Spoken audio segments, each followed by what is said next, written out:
Roy, very good for you to see us and have a chat to us. We're trying to cover as much of the history of farming in Bampton as we can, Yes. going back as far as we can, and one of the best ones was Tommy Guerin, because he's 89 years of age and he actually managed a farm over Ernie Parker, which was probably well before your time. I don't really remember Ernie Parker at all. Right down Weald, Corner Farm. No, I can't. So Tommy has filled us in with a lot of information pre the war, and then of course we've been interviewing people since then, and of course there's been a terrific demise in farming. Farming's really gone downhill fast in that time, and we want to try and capture as much as we can while we can. And one of the people we missed was of course Arthur Guerin. Now Arthur, he knew so much about the area, and he could name every field. On your establishment here, do you know of any fields with their field names? Did you and your dad call them by their names? Oh yes, I know all the names. Do you? Go on then. There's Windmill. That's the one right up by me, on top of the hill there. Yeah. First Hill. Yeah. Then there's Whiskey Butts. Whiskey Butts. Yeah. Which one's that then? The one below the windmill. Right, yeah. And then you've got Well Furlong that backs out onto Mount Owen Road. Now tell me, is that a furlong long? Because our Colin Scotland called Clay's Furlong, Yeah. and that's exactly a furlong long. Therefore, every, was it 10 square chain? 10 chain is a furlong, isn't it? Yeah. And every chain you go along is an acre. And is your furlong like that? No, it's more than a furlong long, I'd say. Is it? Yeah. Yeah, for people who don't, a furlong is 220 yards. Yeah, something. And 10 square chain. See, this is another thing. Did Dad ever do any measuring with a chain? Not that I know of, no. Usually people years ago, that you certainly your surveyors and that would actually have a chain, wouldn't they? I know when they used to get the grants for like hedge laying and ditching, Yeah. then they used to measure it then. And with the old-fashioned chain. Yeah. Masterpiece, isn't it? And what, Because that's something that disappeared, isn't it? because Well Furlong, when Pecker was down there one year ploughing it, and of course Pecker had won prizes for ploughing Yeah. and that, and he had done his markouts, and Father went down to have a look, and Father said, "Oh, what's happened there, Pecker? That's not very straight." I said, "Well, Governor, I started off, I was using an old crow as a marker," and he said the crow must have hopped, no, the crow must have hopped from side to side. What was Pecker's No, proper sir. name? Nelson Bird. Right. No, I never knew that. Pecker's name was Nelson. Yeah. Well, posh, isn't it? Oh yeah. See, because Pecker's children are still in Bampton to this day. Oh yeah, because Maggie's not Maggie, his I daughter, That's it. and then she got a son called Richard, didn't it? Yeah. Nelson. Blinking egg. that was with the David Brown crawler you had in them days, wasn't Yeah, it, Pecker, huh? Because that's what people know it as plantation, Right. but the government drained it in the war, and it was reclaimed because it was marshland. My grandfather sent Pecker down with the crawler and plough, and it didn't want going very well, so Charlie Garlick, that was helping manage it, sent him up to Lou Left.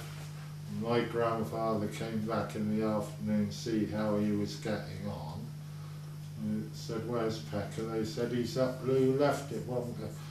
Grandfather went back there and said, you get back down plantation and you got to stay there till it's all finished. And Pecker said, I've never saw a soul while I was down there, and Pecker changed the name to Happy Lands, and we've always called it Happy Lands. Yeah.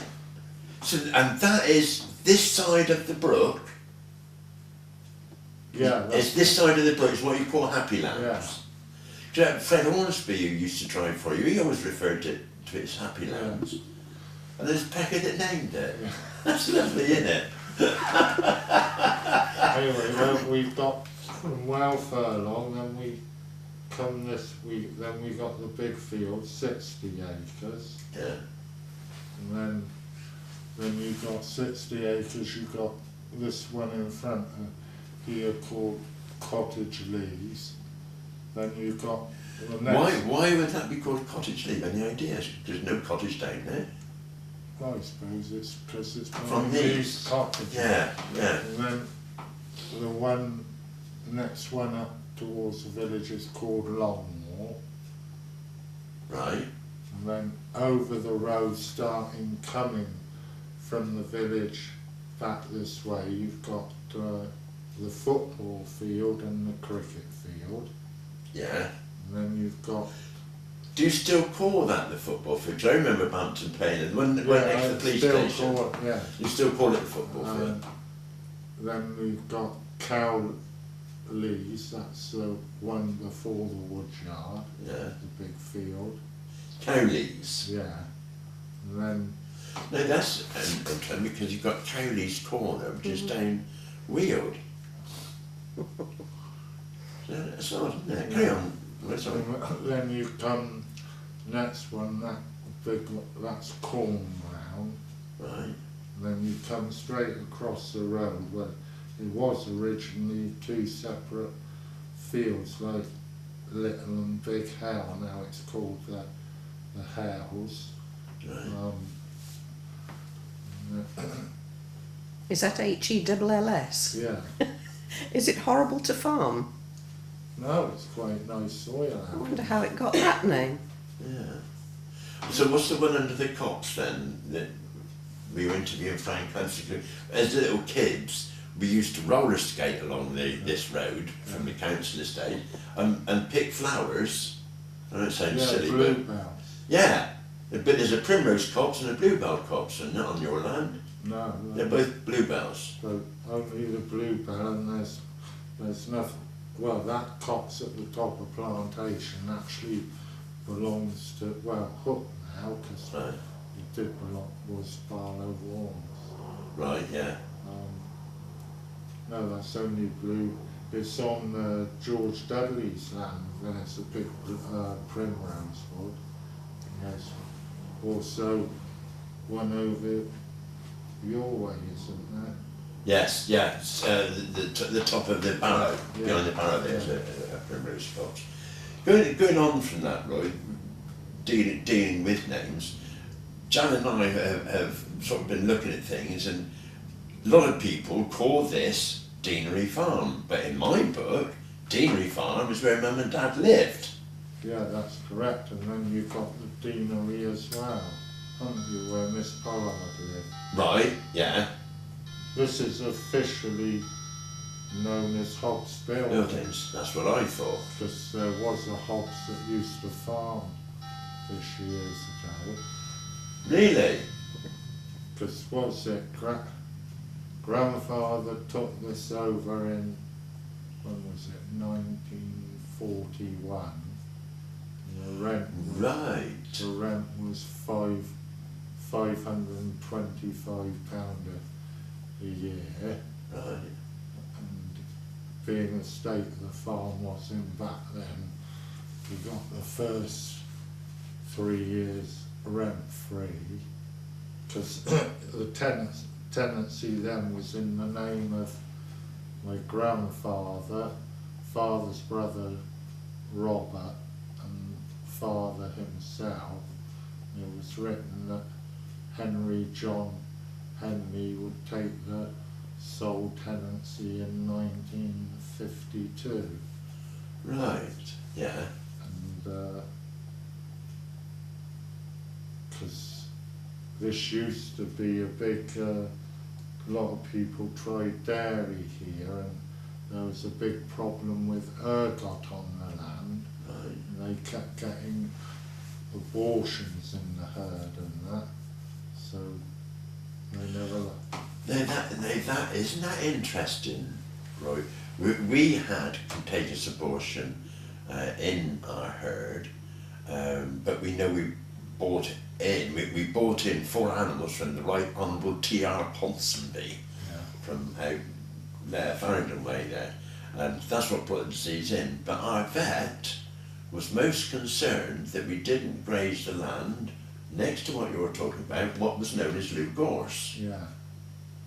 because of stuff in the soil. Never odd.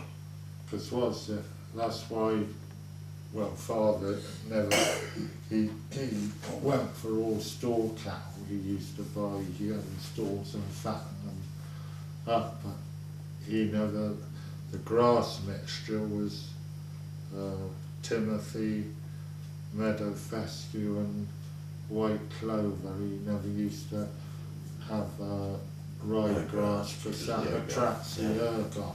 Yeah. Well, I never. So are you saying did this farm produce milk before Grandad? Yes. The people here produced milk. Yeah.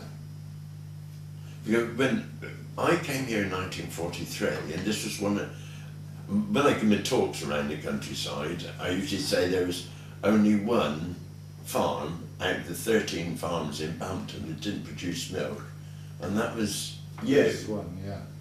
Although Jan and I have been going through it all, and of course Arthur Guerin, he didn't milk. Although a relation of his had the Bampton Dairy down Buckram Road. So there was signs of milking having been done here then. Oh, yeah. And then when Grandad came, that was it. Yeah. They just went for store cattle and fattened them up. Yeah. So was many store cattle kept here? You know, used to keep about 100, 150. Blimey, really? Oh yeah, they kept like. So how many was employed here then, Roy? Because apart from Fecker, and then later on was Fred Hornsby. There was, I'm trying to think of his Christian name. Lots of painting. Of course, the paintings, yeah. Silly me. Fred Hornsby, Yeah, Pecker Bird, yeah. Bert Whitlock, because Oh, Bert yeah. used to look after the pigs Yeah. down in back. Yeah, because where the vicarage is now, that's where you had pigs, wasn't Yeah, that's right. it? How did you get away with that? A lovely good stinky smell in the middle of Bampton. Yeah, but it's quite funny. No one complained about that. But when planning permission was put in about converting, not the houses, there were people going blooming mad about it. Well, I never. So when did you stop doing pigs?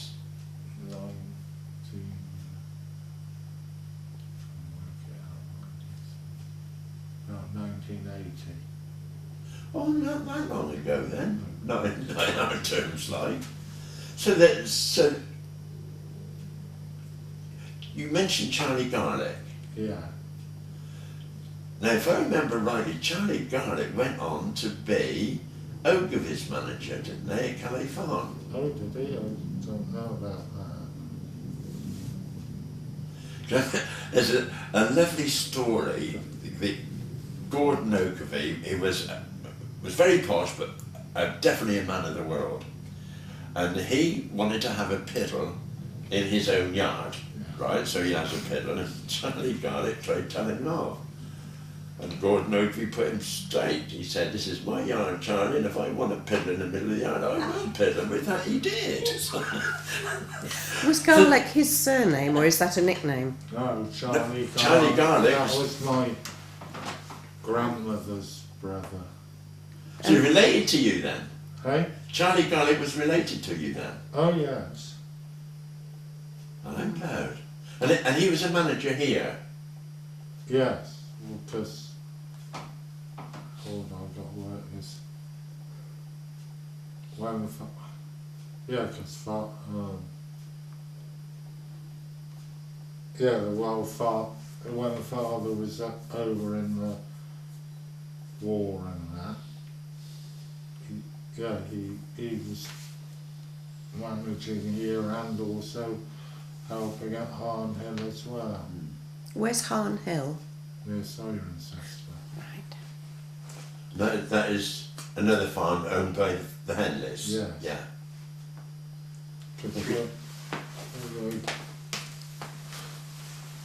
Well, this isn't to do with this farm, but this is all about that's father's brother there, Right. and that's all about. The farm where experimentation and research has an important role. So what, your dad and his brothers were doing experimenting? Oh no, that father was here, that's his brother at home. Oh, I see, yeah. That's unusual. A class combine, you lot was always Massey Harris or Massey Fergie, I always thought. So the Henly family then had been in farming. So when Grandad bought this, were you still, there was a farm at Harn Hill then, owned by yes. Henleys? Oh, yeah, because grandfather took the tenancy and, as I said, it was in his name, Robert's name and father's name in 1941, and then there was a clause written that father would be the sole tenant come 1952. Of this one? Yeah. Yeah. Roy, are you still a tenant or do you own this now? I'm still a tenant. Is it church or is it college? Church. It is church land. Pluttons were all right, but now Stratton Parker are the agents and. Ah, very good, Kev, because it's on film. So. It's right, don't take it out if it's not there. We feel a bit weird. Do you have anything written into your clause that it can go through so many generations and that's it? Yes, that is, because it's a bit, well, Lisa's not really that interested in taking it, but see, I don't know how they'd work this one, because as I say, it was in the name of my grandfather and like brother and father. Then you. But then it had worded that father would be the sole tenant come 52. Right. Then me, so whether they call me the third or the second generation. Right, I see, generations, yeah. Yeah. And how many acres is this farm? 487. So it's quite big then. Yeah. We never ascertained it from how big Collins's was.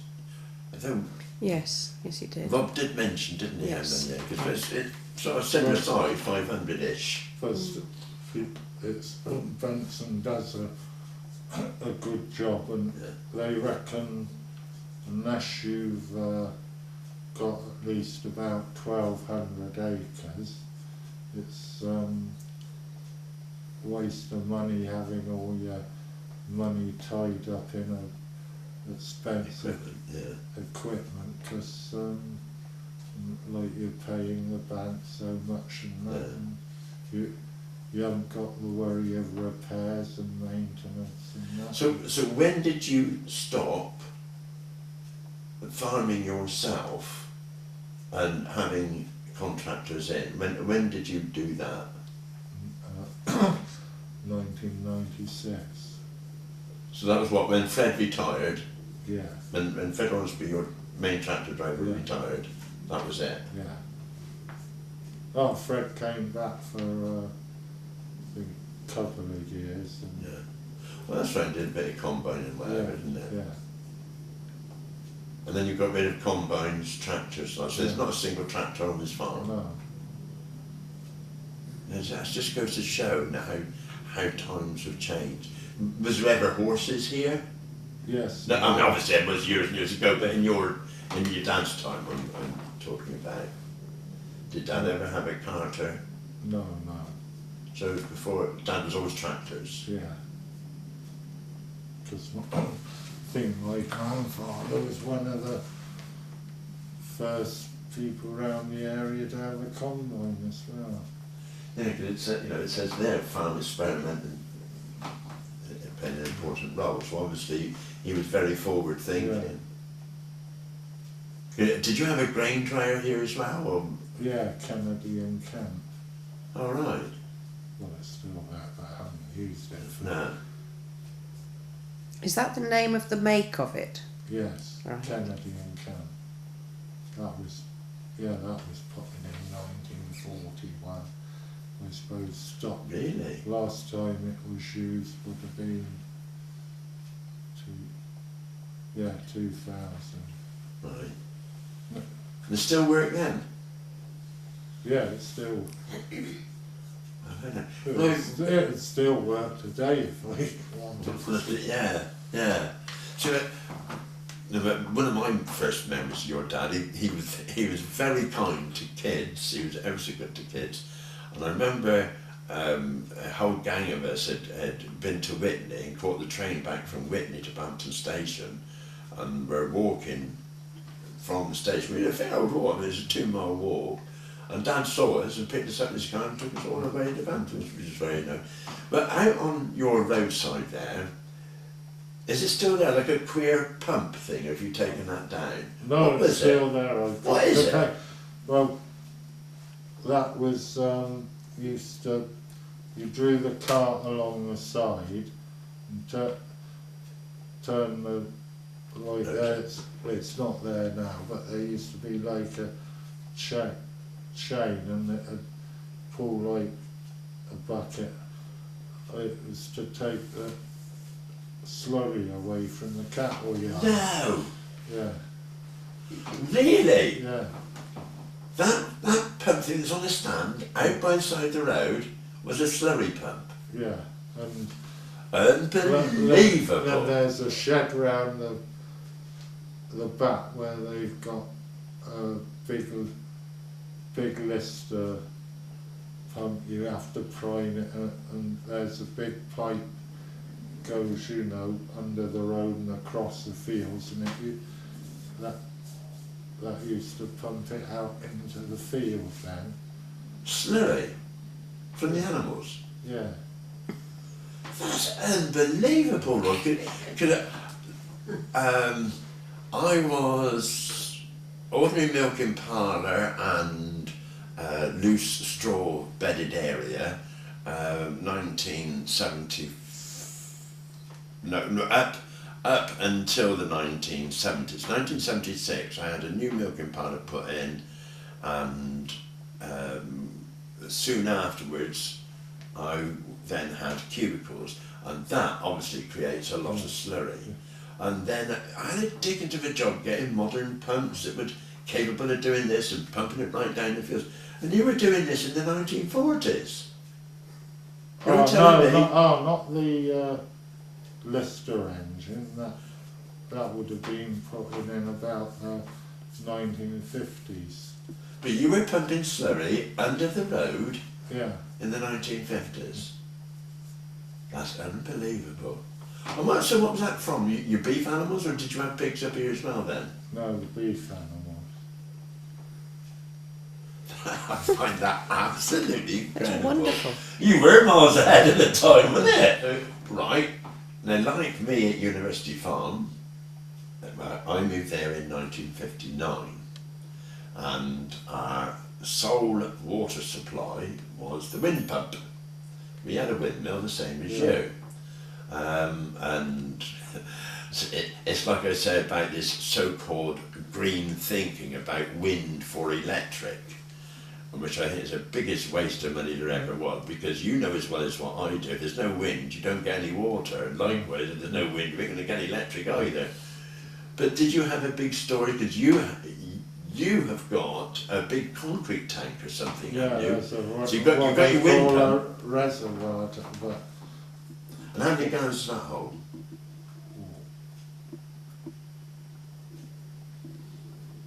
about 20,000. Really? It's fairly deep.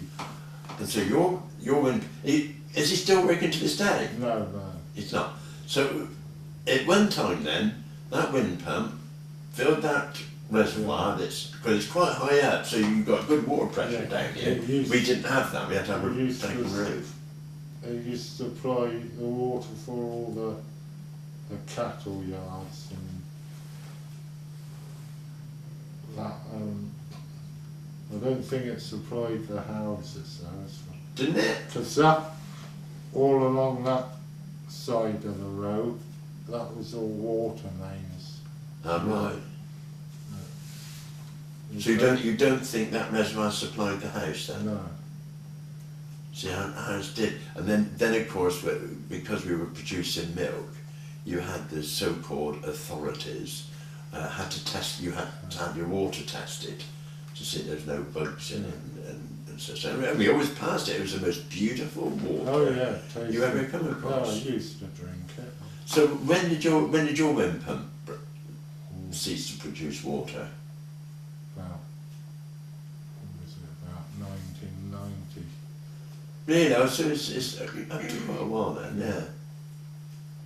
No, the Gales took Yeah, like loads of, that's exactly what happened to ours. and of course it's not cheap to have it. Repaired, that's right. Yeah. And see, is there a lot of wells on this farm? Certainly at Lou, there's team all around the house itself, the farmhouse itself, was something like 4 wells. And then you had the wind pump down the field, which was all properly bricked well, which I would imagine yours is as well, isn't it? No, there's not many wells around the houses and that. One in the Well, greenhouse. there's only one out in the garden. Yeah. Does it still work? No, because the greenhouse is on top of it. I just paid for it. Put you back and we went down in it with the rotavator. I say we knew the well was there, didn't we, boy? Yeah. Well, actually, at Lou, after we came out in 2005 we moved out of the farmhouse, and the people who moved in started to do the garden and redirect some drains, and they come across a stone as big as this piece here, and underneath there was a well big enough you'd have dropped a mini in it. And I've been walking over that for 40, 50 years. So that you get these things about, and the work that our forefathers must have put into it. And they would put drains deep, Roy, didn't they? Oh yeah. Well, some of them, they're not so deep across plantation and that. Right. No, because it was swamp, Yeah. you say. So when were those fields recovered? I did Lou. I set fire to it once I got told off by my father. But Lou Gorse was just wild land. Obviously, a plantation was wild land. What year did you reclaim the land around plantation then? Well, that was during, that would have been reclaimed in about 1943 somewhere. As part of the War Act, as Yeah. they called it. Yeah, it's the War Act. They did the drainage and that, and they put the drains in wrong, and what was it? Instead of the drains taking water away, they were bringing it in from the brook. See, even that, Roy, used to employ a lot of Bampton people working on War Act. Because I remember Alice Puttock, as she was known, was our post lady, Yeah. wasn't she? And her dad, Mr. Brooks, so it'd be Rosie Brooks's relation, he was in charge of one of the gangs of the Warhag. And gangs of people would as part of the government food production, went round doing these things. Obviously it's in your land then. Yeah, I can't remember it, but several people, they reckon they did potato picking for father, but I've never Really? known potatoes in my lifetime, because on this very heavy clay, Yeah. it's not viable really. I can't remember Dad doing potatoes. The only field, there's corn ground over the road, that's quite nice soil. Yeah. No idea who the potato pickers were, to be honest. I always get told off by... Didn't Jean say she did potato picking? I don't know. I know Jean knows a lot about. I don't know about Jean potatoes. She did Jean use who? them on the farm. Chance. No. Well, it used to be known as Jean Seelman. Oh yeah, of course, yeah. Because Maggie Snoops, Pecker's daughter, she's to pick potatoes for us. Ah, And she blames me. She said, I used to drive the tractor, and when she was bent over, throw spuds at her backside. Right? And it wasn't. It was your husband, Terry, that did it. And I'm getting the blame for it, even to this day. Oh, No, it was you, she said, it was That's you. funny. So I get to the turn around and I said, well, I wouldn't miss it now. I like living dangerously. So you did beef, you did corn. Did you do any of the oddities like clover seed or anything like that? no, it was mainly- Linseed? Yeah, Yeah, we have, You've tried linseed. yeah, but there wasn't really any money in that. I thought the government gave you money to grow it, and whether you grew it or not, no, as long as you planted it, that was it. No such luck then. It wasn't worth doing. No, it was better to grow rape then. Yeah. See, that's oilseed rape is more of a new thing. Certainly when I was a kid, nobody ever grew it. Yeah, So it's in sort of the 1960s and that Yeah, that's right. rape is coming. Do you grow much rape here now? about 158. Do you? So at the moment you're doing rape, wheat, Yeah. barley? Spring barley, yeah. Which next year we'll follow the rape with the first wheat, Right. and then the barley will go into rape. Yeah. And, So spring barley is the better one for malting, malting, yeah. which is of course you bet you a better price. Yeah, the names are amusing these days because I've got two varieties. Right. Well, the majority of it is in tipple, Tipple. and the other variety is called quench. Really? Yeah, And those are two barleys that you hope will make a malting sample. Hopefully. Tipple and Hopefully. quench. Well, Mm. Very good. Yeah.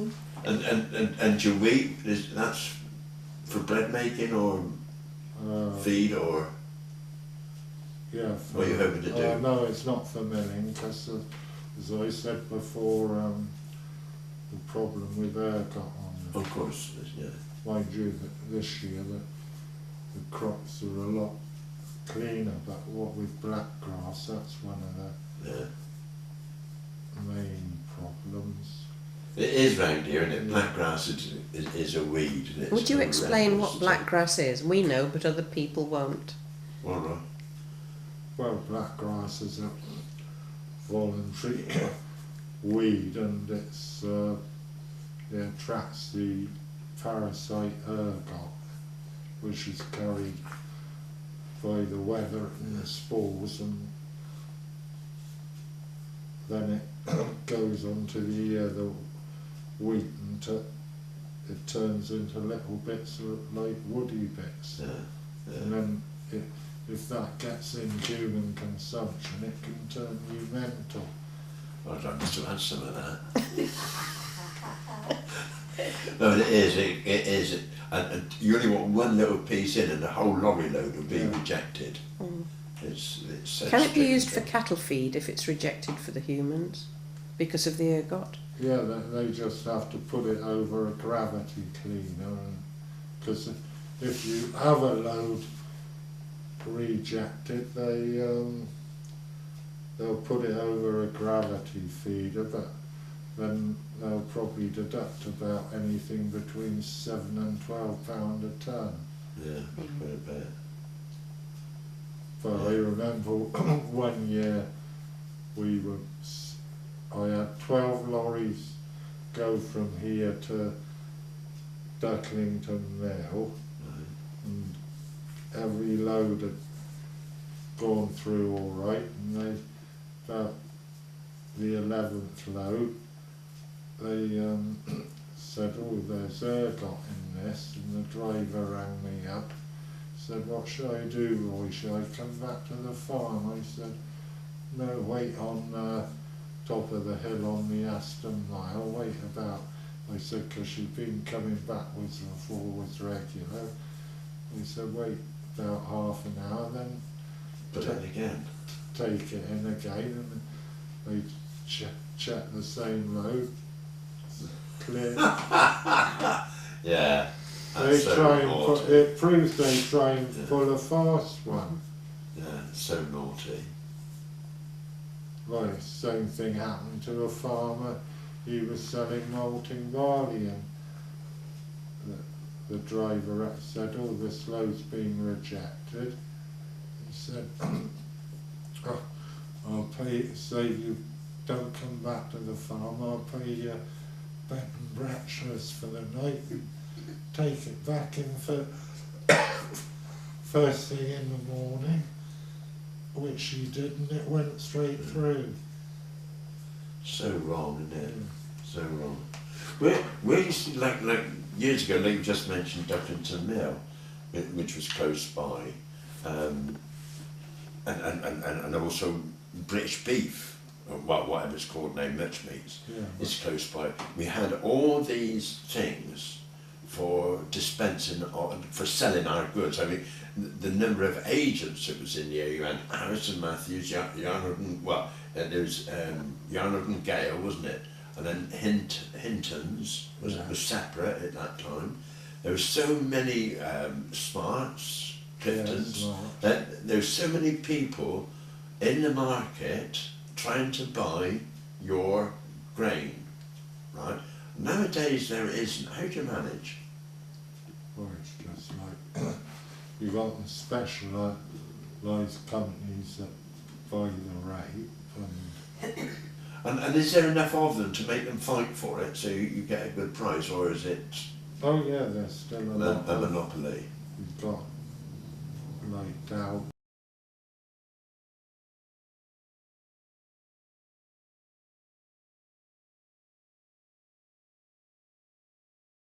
Different companies. Around here. So are you saying then, Roy, that things haven't altered much in the days of Sid Miller with Hinton and Gale and Harrison Matthew? There still is a good few about to make it a competitive market. Oh yes. Oh, that's good to hear. Just a lot of the smaller companies have sort of amalgamated in with the bigger ones.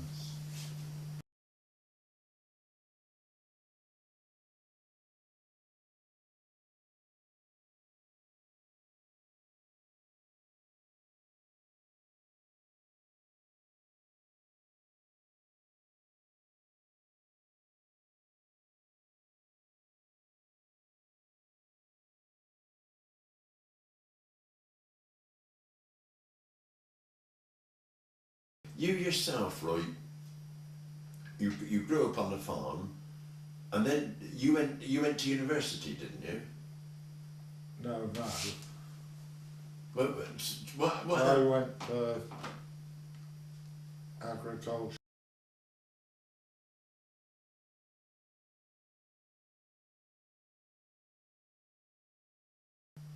I worked out in Canada and Australia. for how long? Was 6 months in Canada and 6 months in Australia. That's a good experience for you then, Yeah. wasn't it? So that was on big farms or on animal farms? Grain, you were on grain still? No, they were mixed. Mainly the Australian one was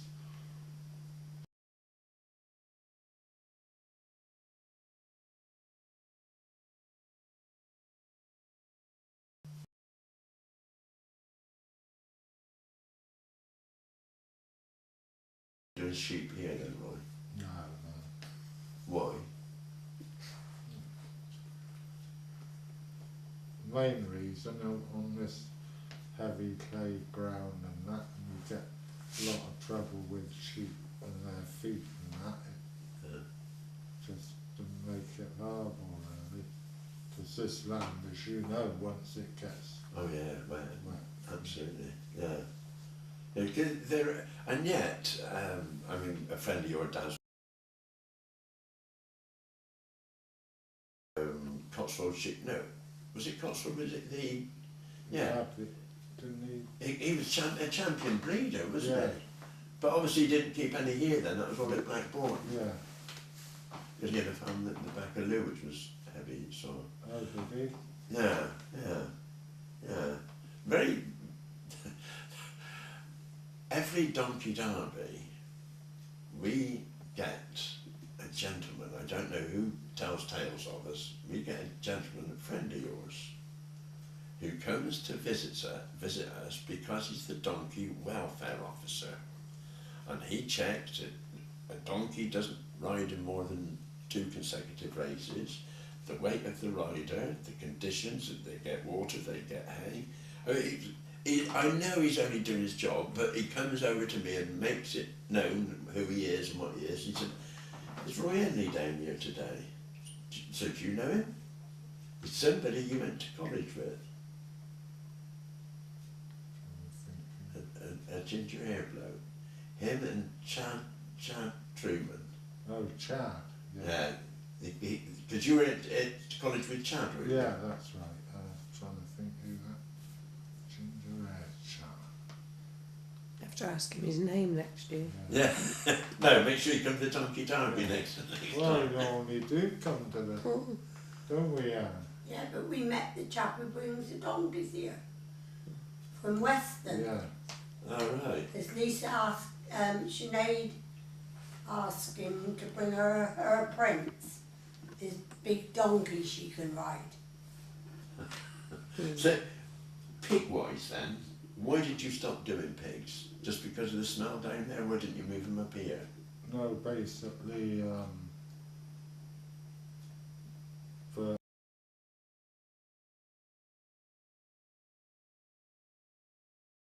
this accident, he lost a leg and that, and we gradually cut them down. We used to then keep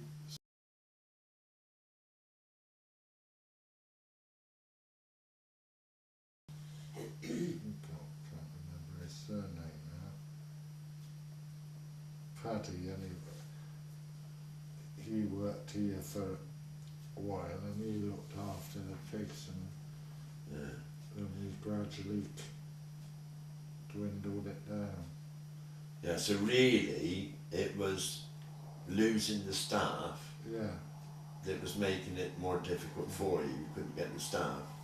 That ended up with you getting rid of all your tractors and everything, and Yeah. contractors in and done and dusted. well, no, it's easy enough. I could have got the staff that went working all the figures out on paper by the time you got to pay their wages all through the winter, and Yeah. then like the church had given me permission, I can let out the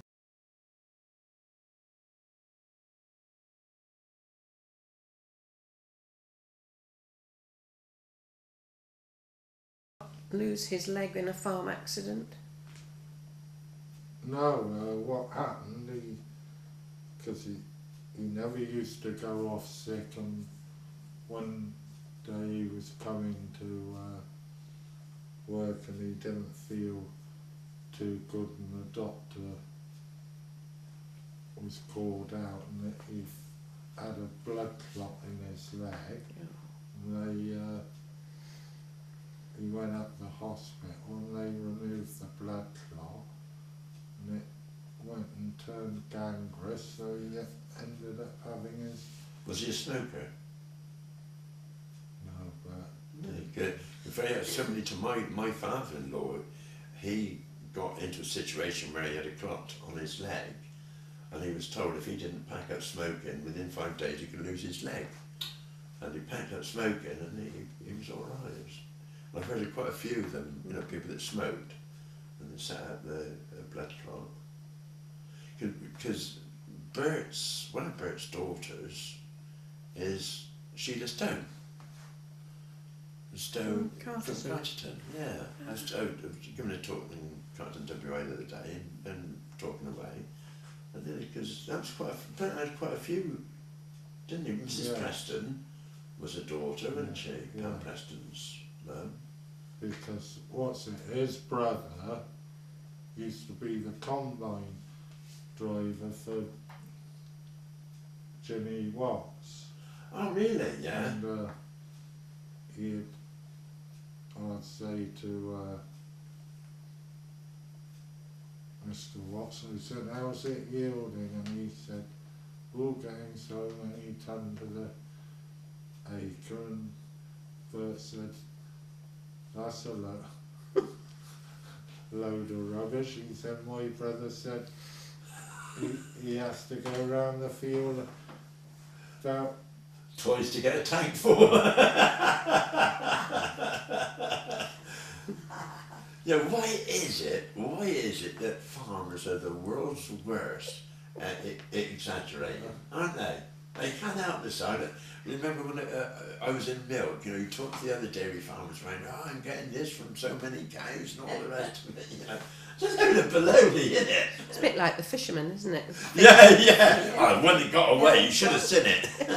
Buys the fish somewhere else. It's and like then when the church and that come out, they say, oh, what sort of yields do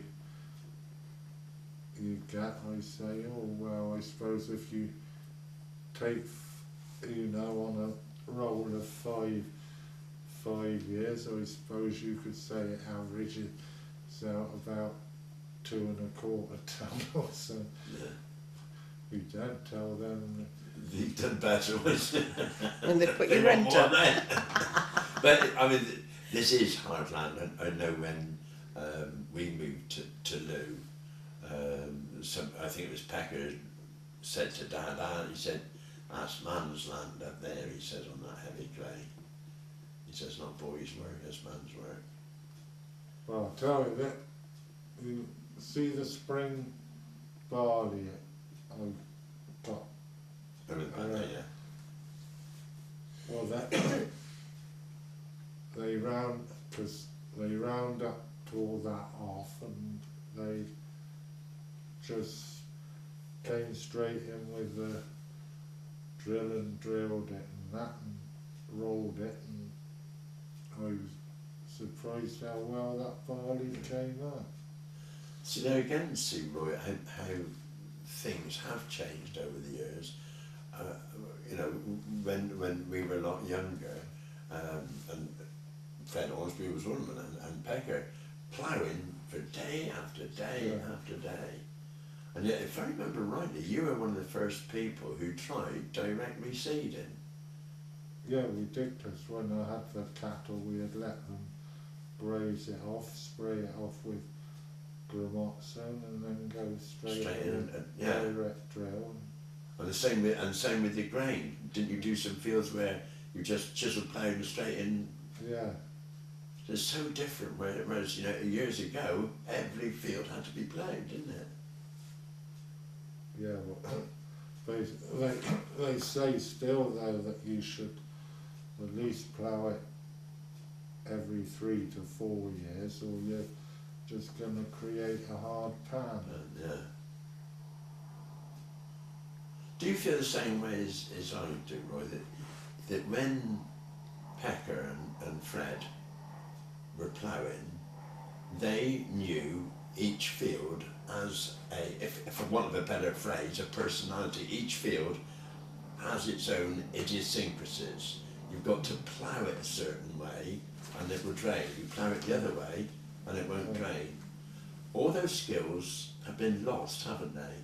Yeah. You get the contract pensions come in. Yeah. They haven't got a clue. No, They're just going to plough up and down and that's it. Because when they came out, I was looking at when they first came out, they were ploughing this field out, and I thought, look at hell, and what's he, and he had the plough set, pretty deep and that. I said, come off it, you will have to raise, I said, you're bringing up that blooming yellow clay. Yeah. You can't grow on that. No.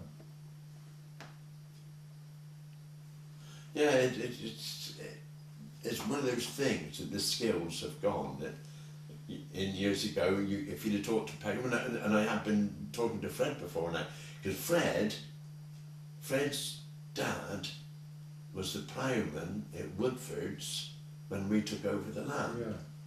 And so Fred was able to relay to Terry, don't plough that field that way, you want to go the other way, and it will drain.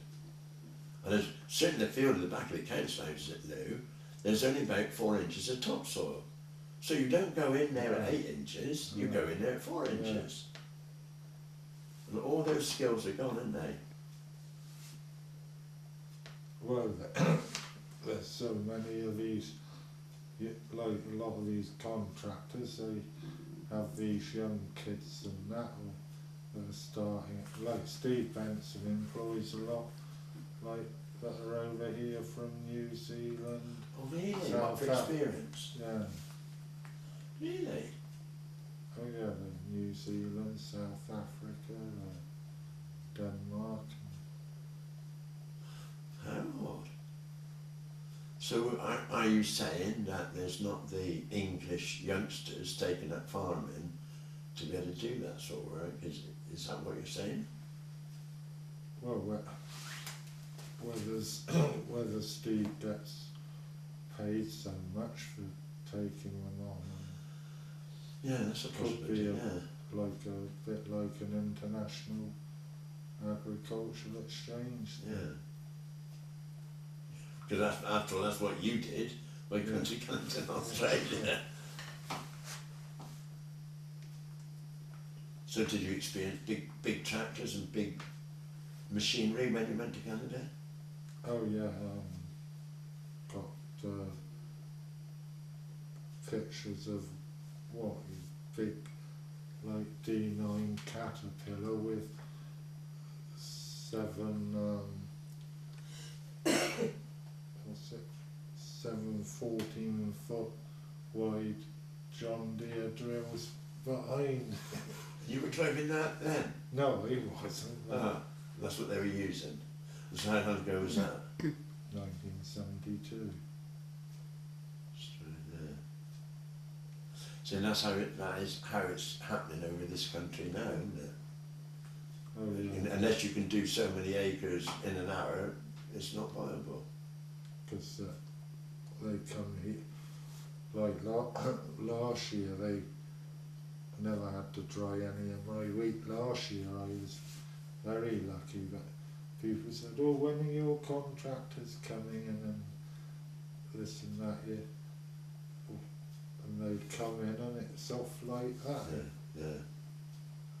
Yeah, so that they can pick and choose the right time. When it's dry, then hit it and hit it hard. Whereabouts in Australia were you?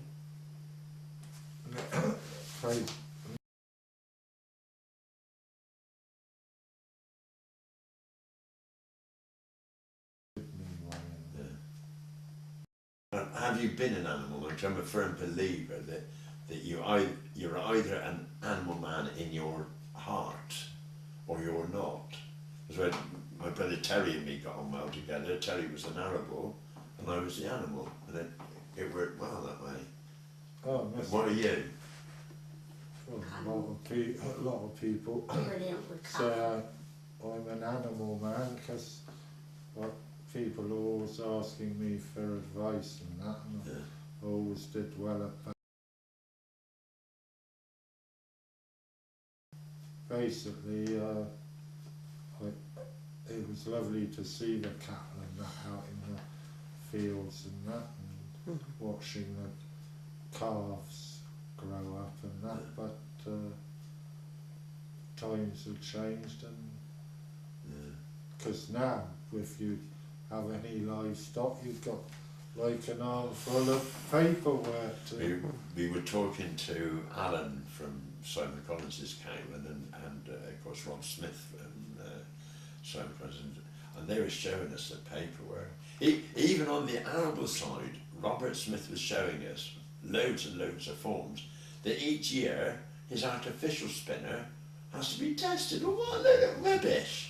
If it works one year, it's going to work the next, for goodness sake.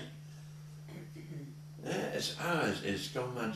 So, but then you still got paperwork here, haven't you? Oh yeah. With the arable, you've got still got a lot of paperwork to do. Oh yeah, there's all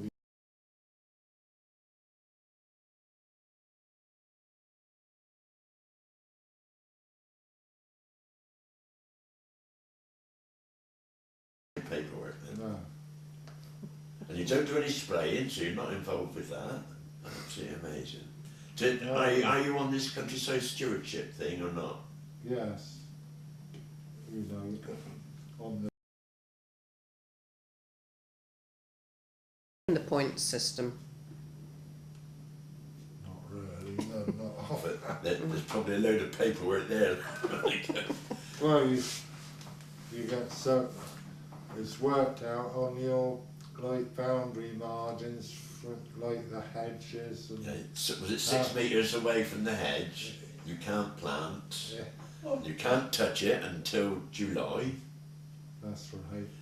It'd probably pay us either to have a chat with either our Colin or back to Rob Smith on what that is, because it is a thing where I know farmers have this bad name. Oh, we get money for nothing, but if the community wants agriculture, wants to see the countryside well kept, there's a price to pay. Yeah, but it's like what I always said before. You used to get a grant for doing, you know, like so much a chain for hedges and so much a chain for ditching. Well, they stopped all that, and like notice the farmers don't do their ditches and hedges as regular as they used to, plus the environmental people don't like you to cut your hedges. That's right. You can only barge one side of a ditch each year. You can't do both sides. It's the biggest load of rubbish out. Would you explain barging a ditch, Don? When throughout the year, if you take spring, straight away all the grasses and flowers and that will grow in the hedgerows, in the ditches and on the banks. Now, if the ditch has got water in, obviously nothing's going to grow then until the water's gone. So you get April, May, June, the water's gone and grass and flowers grow in abundance. Now, if nothing is done about that, come October, November, you've got a lot of dead grass that falls down into the ditch and blocks it. Basically, you've got a load of trash in the ditch and the water can't get away. So above you, people are going to get flooded out. So years ago, like Roy's just been saying, how many people were employed here. In the winter, you can't get on the land. So in the winter, you gave all these workers a hook and a crook.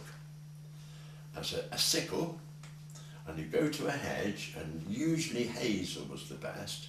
So if you've got it growing as a V like that, or as a Y with a stem coming down like that, right? You cut it there, and you cut that off there. So sorry, the other way round. You cut it. You've got the length there and the wide there. So you'd have that the strongest one, and you cut that off there, so that would act as a crook. So you would then, in one hand, you would, if you were right-handed like me, you would have this crook, which is basically like a walking stick, Yeah. and you'd pull the grass out the ditch, and you'd chop it off with a sickle, and you'd put it on the bank. And that way you would go all the way down, and this would keep all the farm workers employed throughout the winter, barging the ditches. But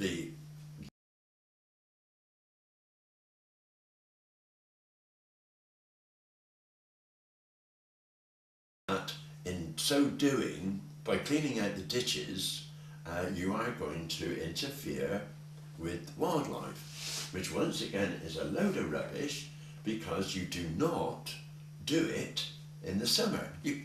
How can you put a tractor on your growing crop? You're not going to do it right. No. So you're going to wait till the crops are off. So you're talking about September, October, November, December. And that's when you go along. And to be honest, all the wildlife has gone deeper, have made their holes and gone deeper in the hedges. So you go down, literally barging the ditches, taking all this stuff off and saying, no, today it's done mechanically. Big story that I thought it was Pecker, that he was in a ditch on the hill there, and a yank come along in a big posh car and said, "Say, Sonny," really talking down to Pecker, "Say, Sonny," he said, "can you tell me the way to Swindon?" So Pecker looked and he wasn't too pleased with the attitude. He said, "Well," he said, "if you turn left on the road there, that's Station Road," he said, "and that'll take you into Bampton." He said, "when you get into Bampton," he said, "if you turn left in Bampton," he said, "you go to the end of the 30-mile-an-hour speed limit in Bampton and take a left there." He said, "that'll take you along Mount Owen Road." He said, "when you come to a T at the end of Mount Owen Road, turn left."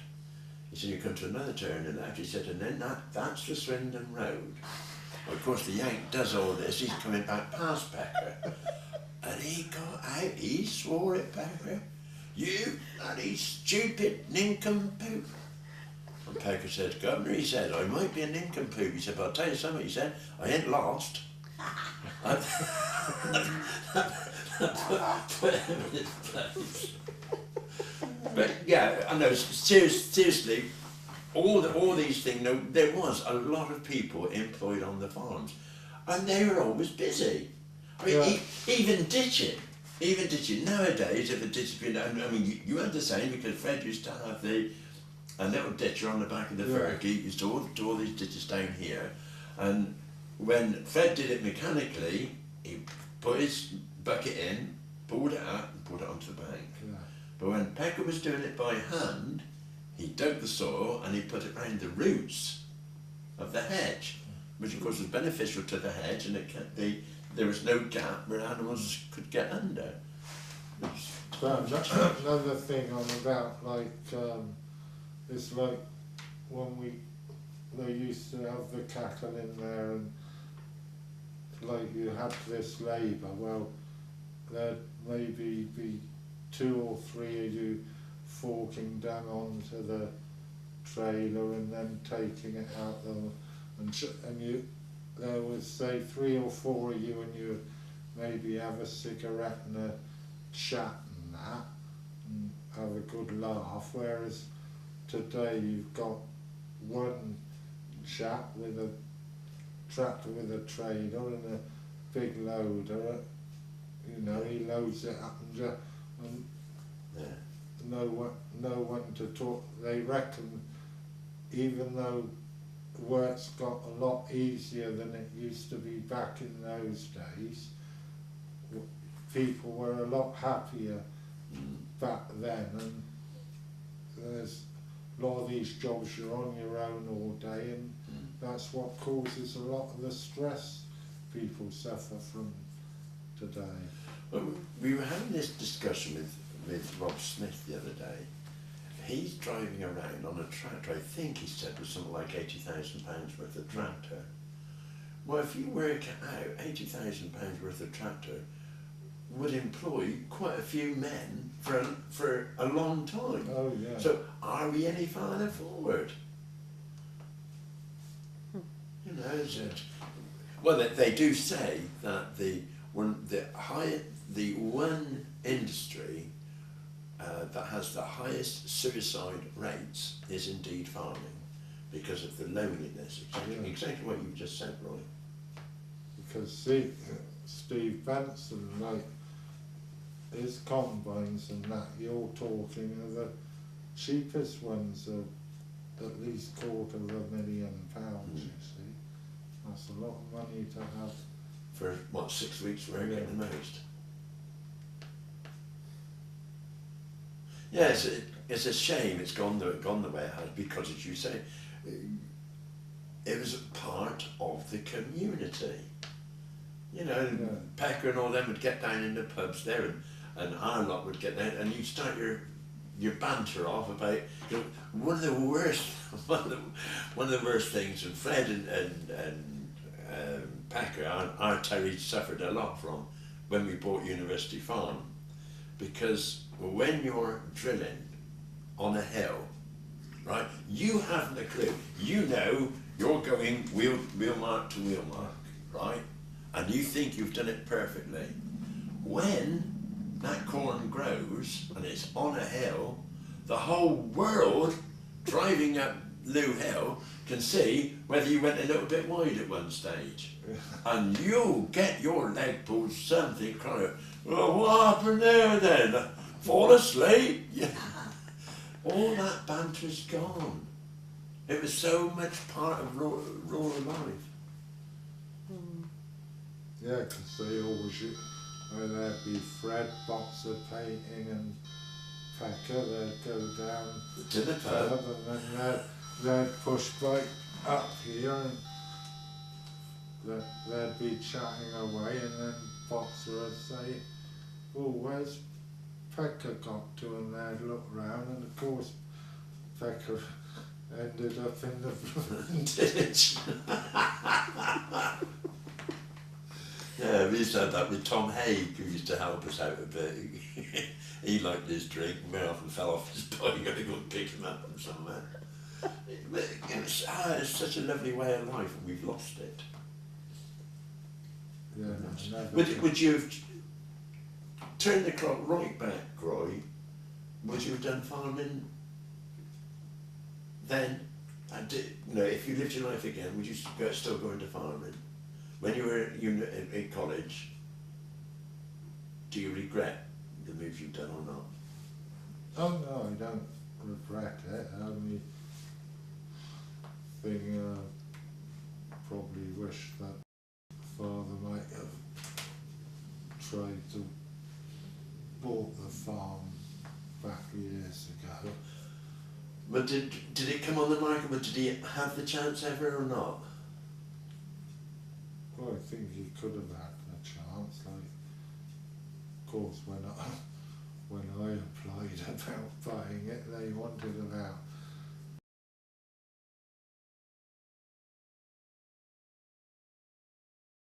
a time where it wasn't paying landlords to own land, certainly, and so landlords couldn't wait until the tenant died, like Jimmy Watts. yeah.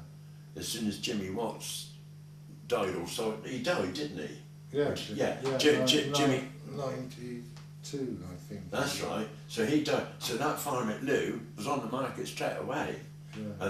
And the one at Blackburn with us, 1959, George Woodford had reached 80 years of age, and he said, I've had enough. I think so. At 80 years of age, he got out. Immediately, Christchurch sold it, put it on the market straight away. So there was a period of time when a lot of these colleges, I don't know about the church, because the church, was Jimmy's church land? No, It was a college, wasn't it? Yeah. So the church is the richest landlord in the UK. Yeah. So whether they would have sold off, I don't know. Because I think potentially what's it?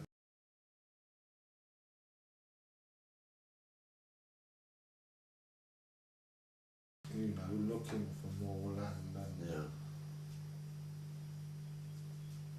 that's why I'm trying to stay here as long. Yeah, you can. Yeah. See if the church would offer me Yeah. to get out. Well, when you wouldn't believe this, Roy, but when Dad bought University Farm, they thought he was absolutely stupid paying such ridiculous money for a heavy land, which, as you know, is what Lou's all about. And he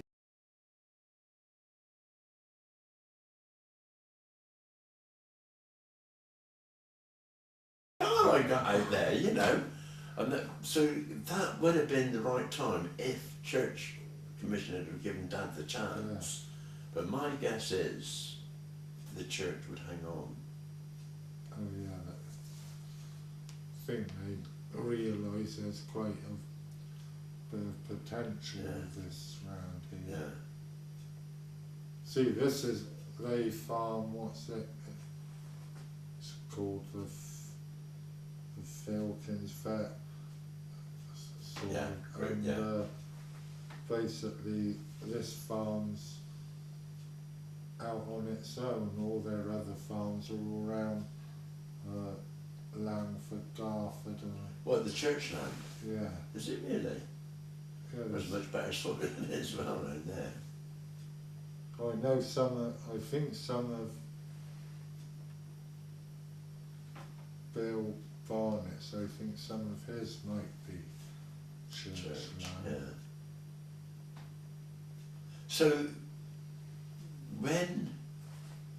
So did Dad own the Deanery farm then? So that when Dad died, that was sold, or did the church sell it, or? Yeah. No, far. No, that moved out. When was it? About 1984, I think.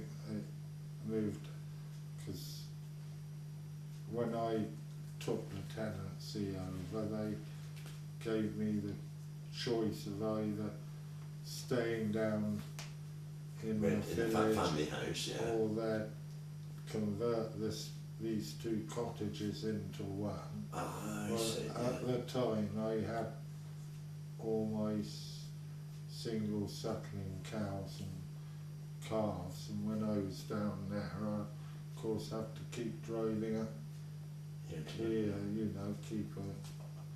So I thought, well, it's easier if I move up here and right on the doorstep. Yeah. Yeah. And they sold it, So the church sold it. yeah. Yeah. Because Father then moved into, they were in White House.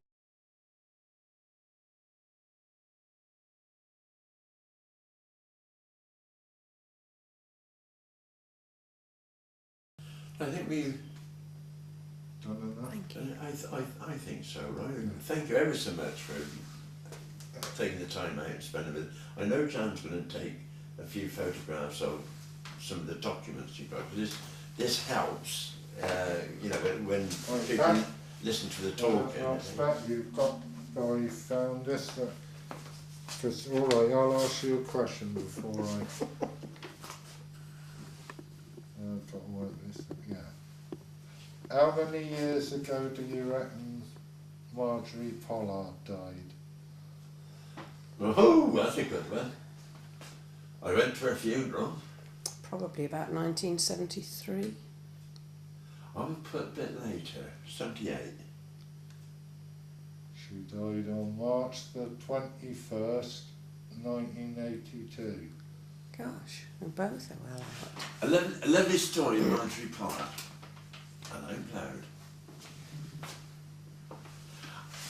After I sold up farming and I went taxi driving, I took a group of Americans to a prehistoric place like the Rollright Stones and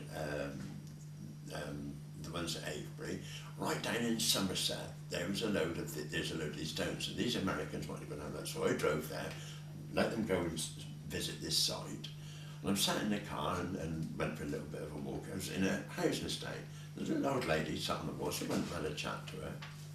And it turned out she played hockey with Marjorie Pollard. Yeah.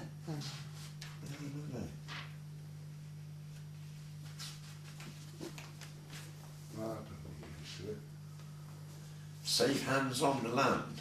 When was that printed? Is there a date on it? Yeah. It's 9D, not 9P. So that puts it back before 1970s. I don't know if you can find Not one that. of the tractors got a cab on it, or a roll bar.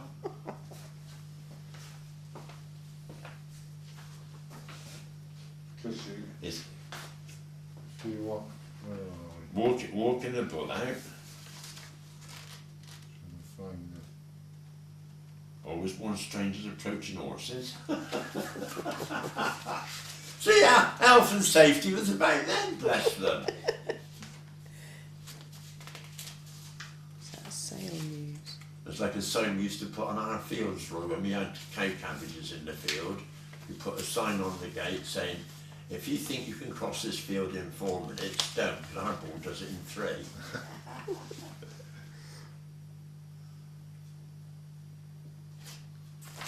Was that Banbury Stockyard? Yeah. In the days of Banbury Market? Hey? Were you a market man?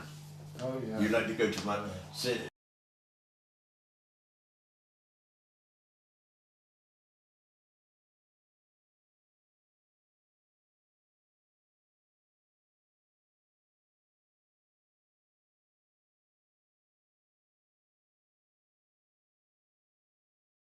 So, good if you had the top price for an animal, then you know, it was listed sort of thing.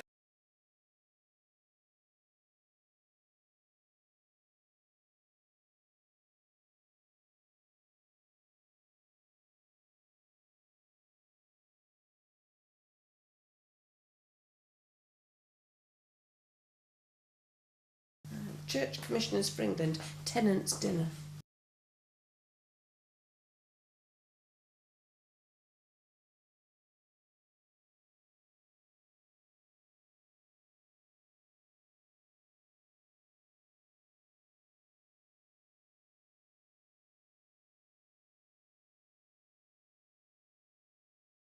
A beautiful place. Bishop of Worcester.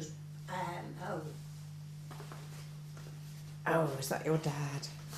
That's wonderful.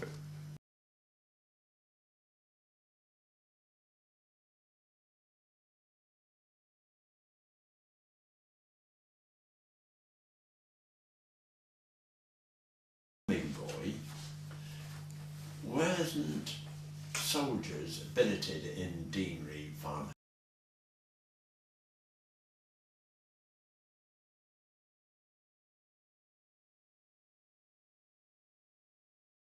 Because I remember VE night, what, VE day, coming down to that area, and there was loads and loads of army people in that area of Deanery Farm. Weren't there Land Army girls Yeah. in Venus Yeah, Farm? yeah. Yes.